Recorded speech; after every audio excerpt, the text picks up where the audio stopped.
Facebook on Tuesday said what we've found had it removed 32 pages and accounts from Facebook and Instagram, part of an effort to combat foreign meddling in U.S. elections, attempts that lawmakers have called dangerous for democracy. The company said it was still in the early stages of its investigation and did not yet know who may be behind the influence campaign for 2018 elections that will determine whether or not the Republican Party keeps control of Congress. Chief Operating Officer Sheryl Sandberg said on a call with reporters that the attempts to manipulate public opinion would likely become more sophisticated to evade Facebook's scrutiny, calling it an arms race. This kind of behavior is not allowed on Facebook because we don't want people or organizations creating networks of accounts to mislead others about who they are, or what they are doing, the company said in a blog post.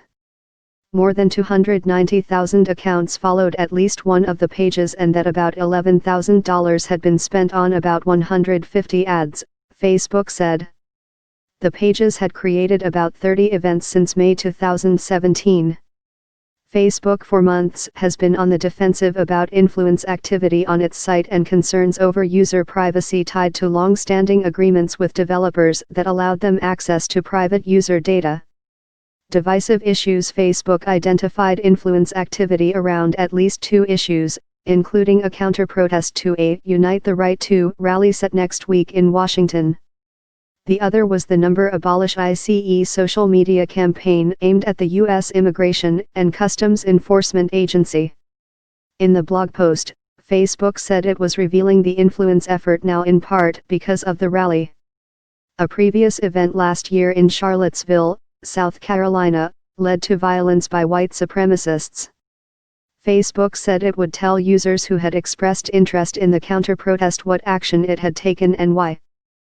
Facebook officials on a call with reporters said that one known account from Russia's Internet Research Agency was a co-administrator of one of the fake pages for 7 minutes, but the company did not believe that was enough evidence to attribute the campaign to the Russian government. The company previously had said 126 million Americans may have seen Russian-backed political content on Facebook over a 2-year period, and that 16 million may have been exposed to Russian information on Instagram.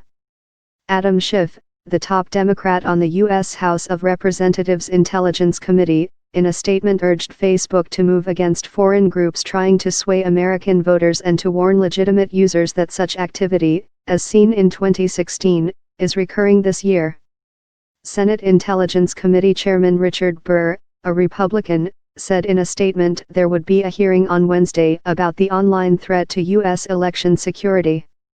Burr said the goal of influence operations is to sow discord, distrust, and division in an attempt to undermine public faith in our institutions and our political system.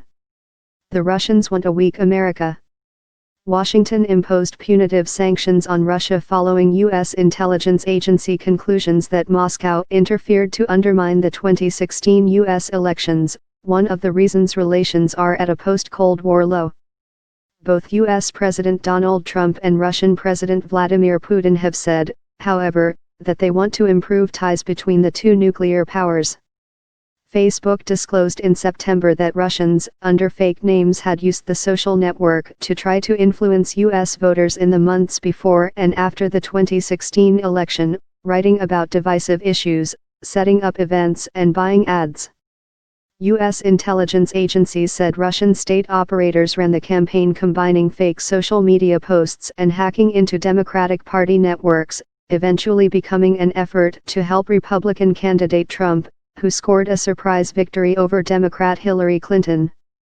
Over the past several months, the company has taken steps meant to reassure U.S. and European lawmakers that further regulation is unnecessary.